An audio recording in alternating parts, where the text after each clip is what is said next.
We'd like to invite you to watch the English news on the Central Television channel of Đồng Nai Province.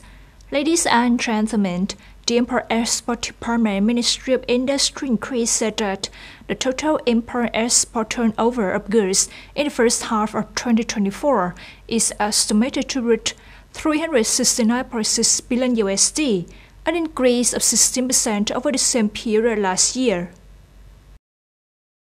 The Ministry of Industry and Trade forecasts in 2024, Vietnam's trade will reach the target of increasing by 6%. To achieve this goal, in addition to focusing on key markets, trade promotion activities also focus on exploiting new markets in the Middle East, Africa, South America. The Ministry of Industry and Trade is also accelerating progress and efforts to soon conclude negotiations on the Comprehensive Economic Partnership Agreement (CEPA) between Vietnam and the UAE. The ministry also deployed a variety of forms, both face-to-face and online, to introduce advantages and incentives from implemented FTAs.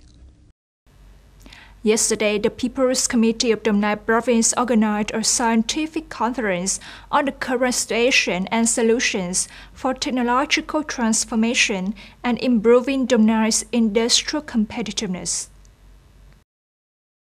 Speaking at the conference, Vice Chairwoman of Đồng Nai Provincial People's Committee Nguyễn Thị Hoàng emphasized that technology transformation is not only a key factor to help businesses improve productivity and reduce costs, but also a foundation for sustainable, environmentally friendly development. At the conference, departments, branches, experts, scientists, and businesses presented presentations on developing Đồng Nai's industry in a green, clean, and sustainable direction, technology transformation solutions in Đồng Nai area. Speaking at the conference, Secretary of Đồng Nai Provincial Party Committee Nguyễn Hồng Lĩnh affirmed that the conference is an opportunity to evaluate the current state of Đồng Nai's industry, identify opportunities and challenges, and thereby propose possible solutions to improve the competitiveness of the province industry. Yesterday, the Đồng Nai Provincial National Assembly Delegate, Unit Number 2, had a meeting with voters in Thống Nhất District after the 7th session of the 15th National Assembly. At the meeting, after listening to the National Assembly delegates' report on the results of the 7th session of the 15th National Assembly, voters of Thống Nhất District reflected and proposed a number of contents related to social security issues have been approved by the National Assembly. In addition, voters also reflected delays in disbursement and compensation for the project paralleling National Highway 1A, proposing the National Assembly to consider lowering the age of pension benefits for the elderly from 80 years old to 75 years old, considering not charging tuition fees for students at all levels. Hungarian Prime Minister Viktor Orbán yesterday called on Ukrainian President Volodymyr Zelensky to consider a ceasefire to speed up the end of the war with Russia.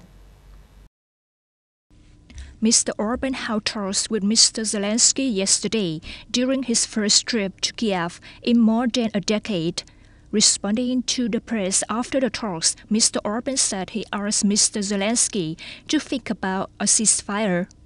A ceasefire tied to a deadline would provide an opportunity to accelerate peace negotiations, he said. I explored this possibility with the president and thank him for his honest answer. Mr. Zelensky did not respond to Mr. Orbán's request for comment, but his foreign policy advisor, Ihor Zovka, said that this was not the first time Kiev had heard such a proposal and that Ukraine really wants to have its own path to peace. New York Supreme Court Judge Mr. Juan Merchan yesterday decided to postpone the trial to sentence the former U.S. president in the hush money payment case until September the 18th. Previously, the court planned to open the trial on July the 11th. Judge Merchan's move came one day after U.S. Supreme Court announced that Mr. Trump enjoys immunity from prosecution when performing his official duties.